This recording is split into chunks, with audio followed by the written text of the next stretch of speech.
నమస్తే welcome to life line నేను ప్రతిభ ఈ రోజు లైఫ్ లైన్ లో భాగంగా మనం క్యాన్సర్ గురించిన పూర్తి వివరాలు తెలుసుకుందాం అలాగే అవగాహన కూడా పెంచుకుందాం అసలు ఏ వయసులో వారికి క్యాన్సర్స్ ఏ రకాల క్యాన్సర్స్ వచ్చే అవకాశం ఉంది దీనికి ప్రివెన్షన్ ఏంటి ఏ వయసు వారు వ్యాక్సిన్స్ తీసుకోవాల్సి ఉంటుంది ఇలా పూర్తి సమగ్ర సమాచారం అందించడానికి మనతో పాటు సిద్ధంగా ఉన్నారు అపోలో నుంచి సాయిలక్ష్మి గారు సాయిలక్ష్మి గారు నమస్తే అండి నమస్తే అండి సాయిలక్ష్మి గారు ఫస్ట్ అసలు చాలా మంది క్యాన్సర్ బారిన పడేంత వరకు కూడా మేలుకోరు దానికంటూ కొన్ని వ్యాక్సిన్స్ ఉంటాయని పలానా ఏజ్లో వేసుకోవాలని ఒక ఏజ్ దాటిన తర్వాత టెస్టులు చేయించుకోవాలి ఇదే నివారణ ఉపాయం అనేది చాలా మందికి తెలియదు నిర్లక్ష్యం చేస్తూ ఉంటారు మీరేమంటారు దీనికి సంబంధించి ఎలాంటి అవగాహన ఉంది అసలు మహిళల్లో ఒక శరీరంలో 150 క్యాన్సర్స్ దాకా రావచ్చు బట్ అందులో చాలా మటుకు క్యాన్సర్స్ మనం ముందే పట్టుకోవచ్చు నివారించవచ్చు సో క్యాన్సర్ అనగానే భయం వేసి భయపడిపోయి అమ్మో నాకు వచ్చేస్తుందేమో అన్న భయంతో బతికే బదులు నా వయసు ఏంటి ఈ వయసులో నేను చేయించుకోవాల్సిన పరీక్షలు ఏంటి ఇప్పుడు మహిళల గురించే మీరు ఆలోచిస్తే అండి మహిళలకి మోస్ట్ కామన్ ప్రతి 8 మందిలో ఒకరికి వచ్చే క్యాన్సర్ రొమ్ము క్యాన్సర్ లేదా గర్భసంచి కింద భాగము సర్విక్స్ అంటాము గర్భసంచి ముఖద్వారము ఈ 2 క్యాన్సర్స్ ప్రతి 8 మందిలో ఒకరికి వస్తున్నాయి ఈ సర్విక్స్ క్యాన్సర్ని మనము పూర్తిగా అంటే 0% చేయొచ్చు 100% నివారించవచ్చు ఒక సింపుల్ టెస్ట్ ద్వారా రొమ్ము క్యాన్సర్ అన్నారనుకోండి అది మనం నివారించలేము చాలా మటుకు వచ్చేది ఉంటే వస్తుంది బట్ మనం జాగ్రత్తగా చేసుకోవాల్సిన పరీక్షలు టైంకి చేయించుకుంటే అది ఫస్ట్ స్టేజ్ లేదా 0 స్టేజ్లో ఉండగానే పట్టుకోవచ్చు సో ఏం ఫోకస్ చేస్తున్నాము అంటే ఈ 2 క్యాన్సర్స్ బారిన ప్రతి 10 మందిలో ఒకరు మరణిస్తున్నారు ఎస్పెషల్లీ మన దేశంలో అండ్ ఈ 2 క్యాన్సర్స్ నుంచి మహిళల్ని ఎలా కాపాడాలి ఏ టెస్టులు చేయించుకుంటే వాళ్ళు వీటి బారిన పడకుండా ఉంటారు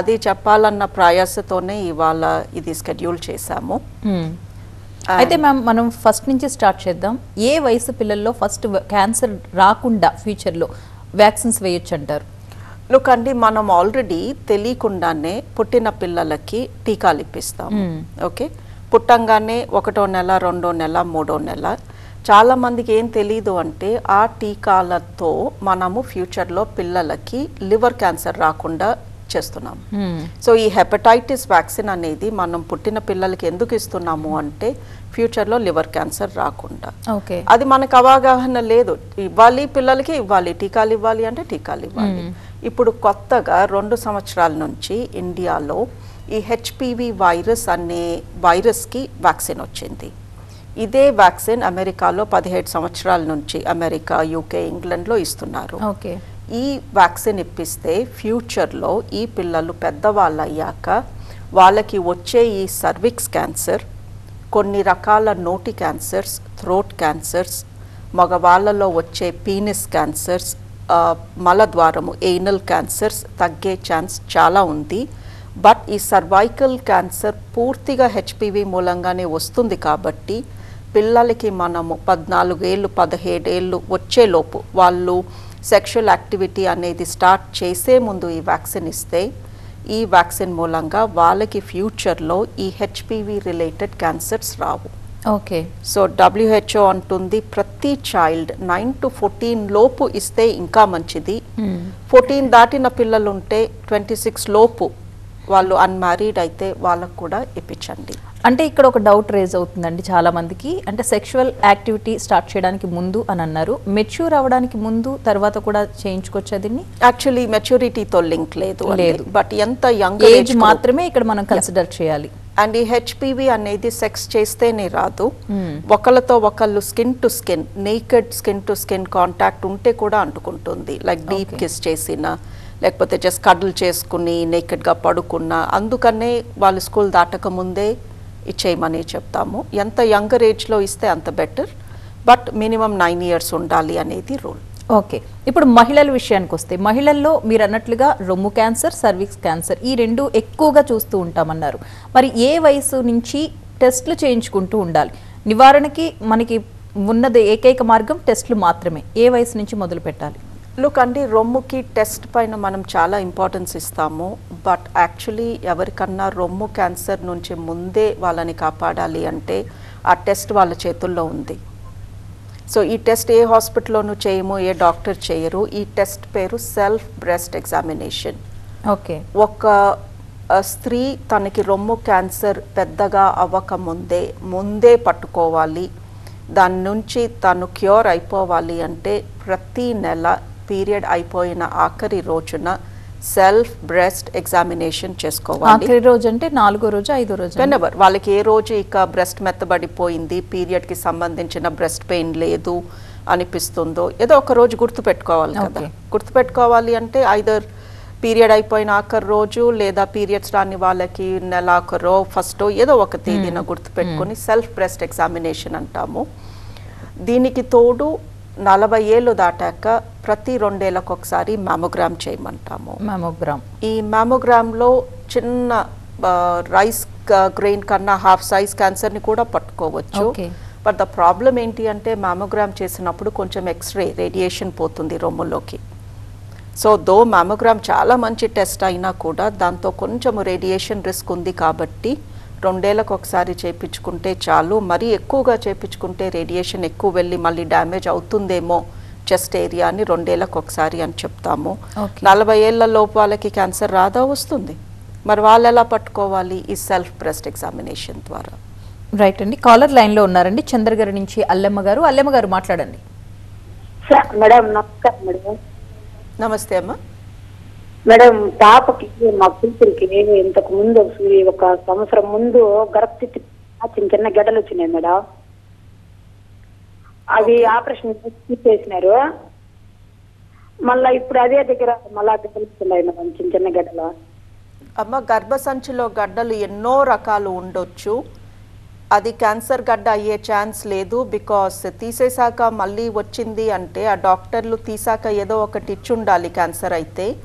సో మీరు చెప్పేది క్యాన్సర్కి రిలేటెడ్ కాదు అనిపిస్తుంది. మీ రిపోర్ట్స్ చూస్తే సరిగా చెప్పగలము. రైట్ అండి. నెక్స్ట్ కాలర్ శారదావాణి గారు హైదరాబాద్ నుంచి లైన్లో ఉన్నారు. శారదావాణి గారు. హలో, నమస్తే అండి. నమస్కారం మేడం. చెప్పండి వాణి గారు, చెప్పండి. మేడం నాకు చెస్ట్ పైన ఇట్లాగా సెగ్గడ్డలాగా వస్తుంది మేడం. దాని లోపల నుంచేమో వైట్ కుసుములాగా అట్లాగా బ్లడ్ అట్లా వస్తుంది. అంటే అది దేనికి సంబంధించింది అనుకుంటా మేడం? మీకు మాటికి వస్తుంది అని మీరు చెప్పేదాన్ని బట్టి సెబేషియస్ సిస్ట్ అనే ప్రాబ్లం అనిపిస్తుంది అండి. అది చర్మ ప్రాబ్లం, రొమ్ము ప్రాబ్లం కాదు. ఇంకొకటి మేడం, గర్భసంచి నాకు 15 ఇంచెస్ ఉందంట. అది కొంచెం ఏదో మందము 15 ఏదో ఉందన్నారు మేడం. పీరియడ్స్ మంత్లీ 2 times అలా వస్తుంటే టెస్ట్ చేపిస్తే గర్భసంచిలో పొర 12 మిల్లీమీటర్లు దాటకూడదు. 15 మిల్లీమీటర్లు ఉంది అంటే గర్భసంచిలో ఏదో తేడా జరుగుతుంది. దాని మూలంగా మీకు పీరియడ్స్ నెలకి 2 సార్లు వస్తున్నాయి. మీరు గైనకాలజిస్ట్ని కలిసి ఈ పొర బయాప్సీ తీపించుకోవాలి. రైట్ అండి. ఇప్పుడు మెమోగ్రామ్ వచ్చేసి మనకి బ్రెస్ట్ క్యాన్సర్ రాకుండా నివారించడానికి టెస్ట్. మరి సర్విక్స్ కి ఏ టెస్ట్ చేయించుకోవాలి? యాక్చువల్లీ అండి బ్రెస్ట్ క్యాన్సర్ ని మెమోగ్రామ్ నివారించదు. బ్రెస్ట్ క్యాన్సర్ ని ముందే పట్టుకుంటుంది. ముందే మనం ఫస్ట్ స్టేజ్ లో ఉన్నప్పుడే దాన్ని మనం స్టేజ్ 0 అంటాము. ఓకే, 0 స్టేజ్ లో కూడా పట్టుకుంటుంది. బట్ అది చేయించుకుంటే క్యాన్సర్ రాకుండా ఉంటుందా అంటే లేదు. బట్ సర్విక్స్ కి ఉంది. మనం ముందే గుర్తించడానికి ఒక అవకాశం ఉంటుంది. రైట్ అండి. సీత మహాలక్ష్మి గారు కాల్లో ఉన్నారండి. సీత గారు మాట్లాడండి. నమస్తే మేడం గారు. నమస్తే సీత గారు. మా అమ్మాయికి బ్రెస్ట్ లో ఫైబ్రాయిడ్స్ ఉన్నాయి మేడం గారు. లుక్ అండి, ఫైబ్రో ఎడినోమా అనే ఈ బ్రెస్ట్ లో ఉండే ఈ ఫైబర్ కొవ్వు గడ్డలు చాలా చాలా చాలా కామన్. 100 మంది క్లినిక్ వస్తే అందులో 95 మందికి కొవ్వు గడ్డలే ఉంటాయి. 5 మందికి మాత్రమే క్యాన్సర్ గడ్డలు ఉంటాయి. ఎందుకు అంటే రొమ్ములో కొవ్వు చాలా ఉంటుంది. ఈ కొవ్వు మూలంగా రొమ్ము ఒక మెత్తటి దిండులాగా అయిపోతుంది బేబీకి పాలు తాగడం ఈజీ అవ్వటానికి. సో రొమ్ములో గడ్డలు, రొమ్ములో నొప్పి 95% రొమ్ములో ఉన్న కొవ్వులో వస్తాయి. వీటిని ఫైబ్రో అడినోమా అంటాము. ఇవి క్యాన్సర్ కింద మారవు, ఇవి డేంజర్ కాదు. రొమ్ములో పాల ట్యూబ్స్లో వచ్చే గడ్డలు క్యాన్సర్ కింద మారుతాయి. వాటి గురించి మా కంగారు. రొమ్ము క్యాన్సర్ని ఏ విధంగా గుర్తించాలో తెలుసుకున్నాం. మరి సర్విక్స్ క్యాన్సర్ని నివారించాలంటే ఎలాంటి టెస్టులు చేయించుకోవాలి, దానికి సంబంధించి మనం మాట్లాడుతున్నాం. ప్యాప్ టెస్ట్, దీనికి సంబంధించి డీటెయిల్గా తెలుసుకుందాం. ఈ టెస్ట్ ఎలా చేస్తారండి? ప్యాప్ స్మియర్ అనేది గైనకాలజిస్ట్ చేస్తారు. చేయడానికి ఒక 2 minutes పడుతుంది. వెజైనాలో, యోనిలో ఒక చిన్న డివైస్ పెట్టి గర్భసంచి కింద భాగము సర్విక్స్ అప్పుడు మాకు కనిపిస్తుంది. దాంట్లో ఒక ఇయర్ బడ్ లాంటి స్టెరాయిల్ దూది లాంటిది ముంచి దాని వెంటనే ల్యాబ్కి పంపిస్తాము. అంతే. It just takes 30 seconds to do. ఒక 2 to 5 minutes బట్టలు ఇప్పి వేసుకుని రెడీ అవ్వటానికి. నొప్పి ఉండదు, డిస్కంఫర్ట్ ఉండదు. జస్ట్ ఒక simple vaginal examination. Within 24 hours మీకు రిపోర్ట్ వస్తుంది. ఈ రిపోర్ట్లో మనకి 3 విషయాలు తెలుస్తాయి. క్యాన్సర్ ఉందా లేదా, క్యాన్సర్ లేకపోతే నెక్స్ట్ 3 yearsలో రాబోతుందా లేదా నెక్స్ట్ 3 years వరకు మీకు క్యాన్సర్ రాదు అని గ్యారంటీ ఉందా. ఈ రిపోర్ట్లో మీకు ఈ 3 విషయాలు మనకి క్లారిటీ వస్తాయి. నార్మల్ రిపోర్ట్ వస్తే 3 years తర్వాత మళ్ళీ ఇదే ప్యాప్ టెస్ట్ చేపించుకోమంటాము.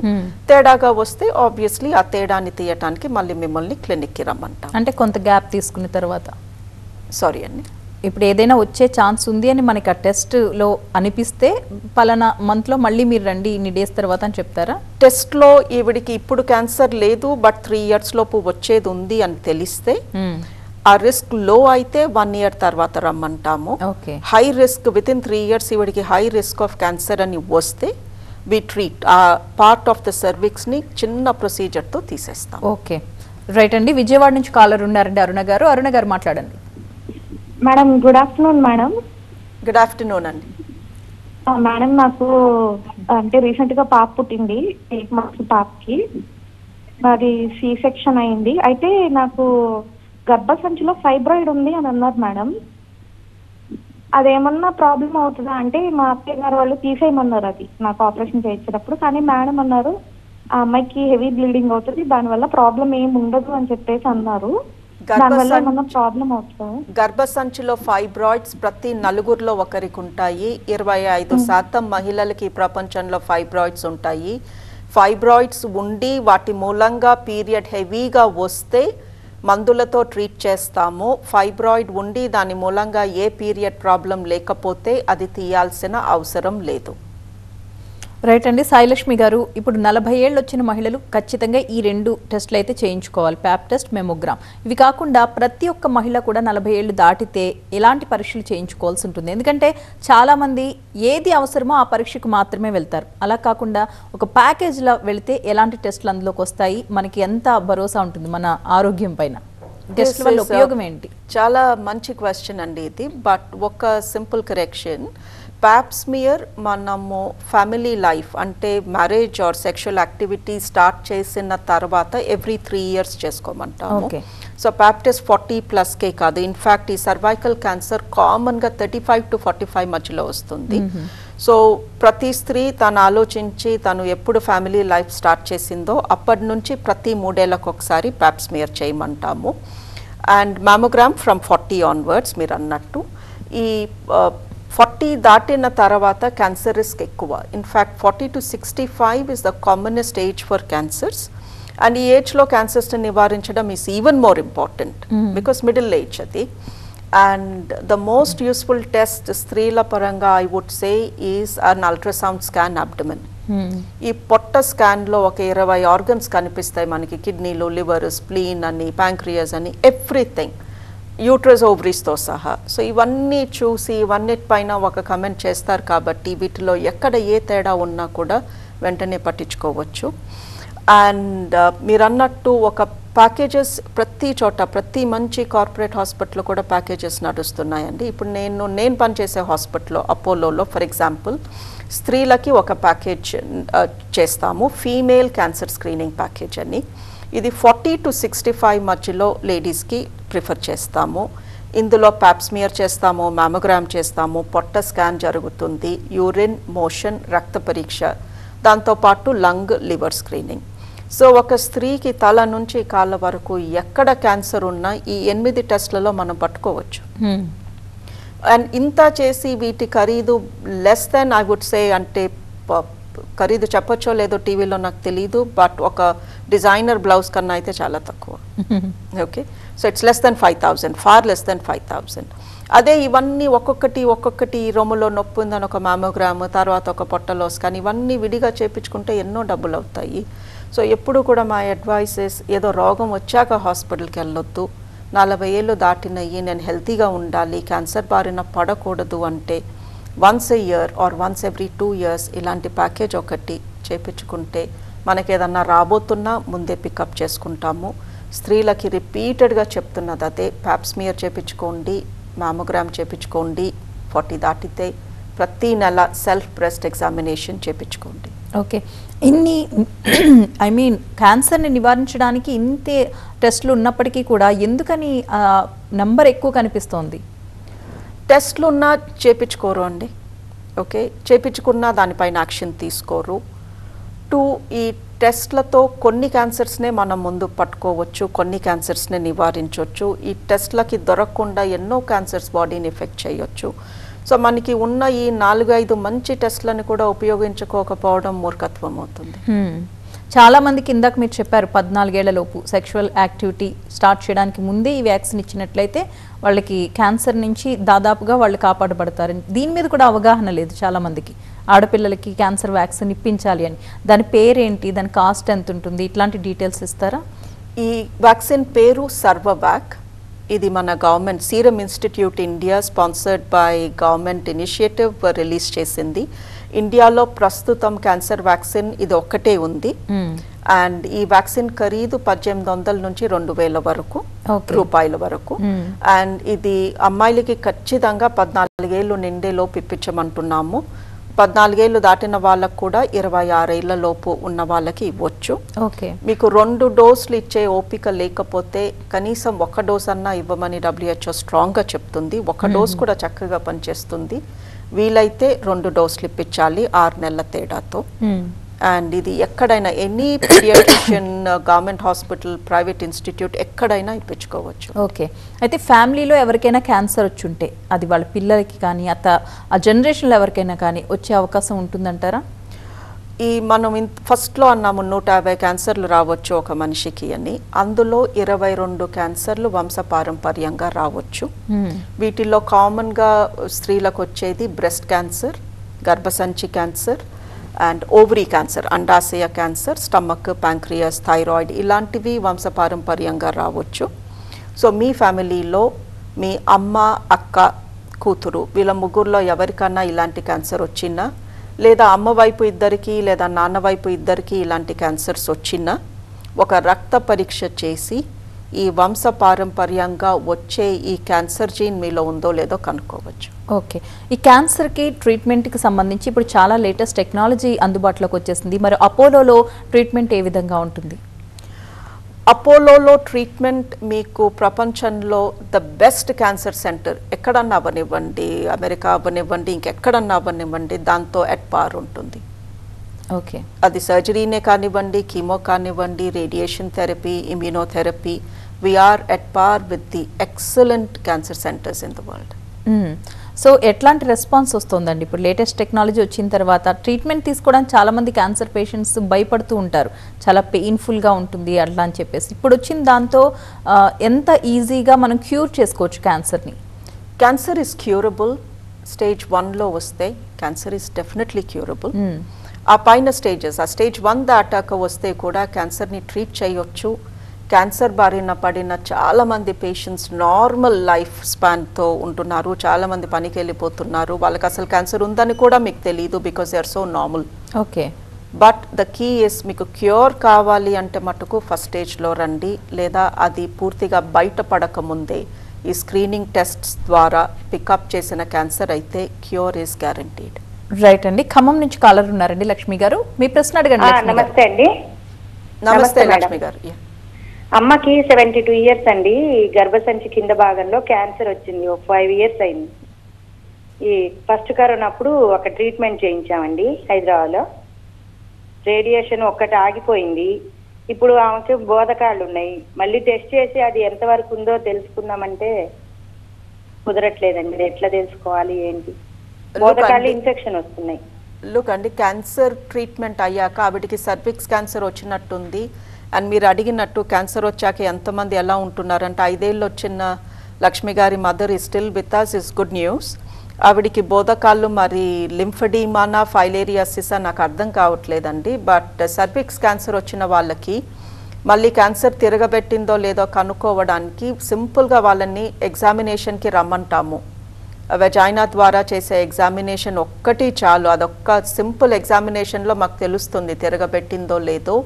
ఆ ఎగ్జామినేషన్లో తేడా ఉంటే అప్పుడు స్కాన్లు అవి అడుగుతాము. సో ప్లీజ్ మీరు దయచేసి గైనకాలజిస్ట్ కన్నా లేదా క్యాన్సర్ ట్రీట్ చేసిన డాక్టర్ దగ్గర కన్నా ఆవిడ్ని తీసుకెళ్తే వాళ్ళు ఎగ్జామిన్ చేసి చెప్పగలరు.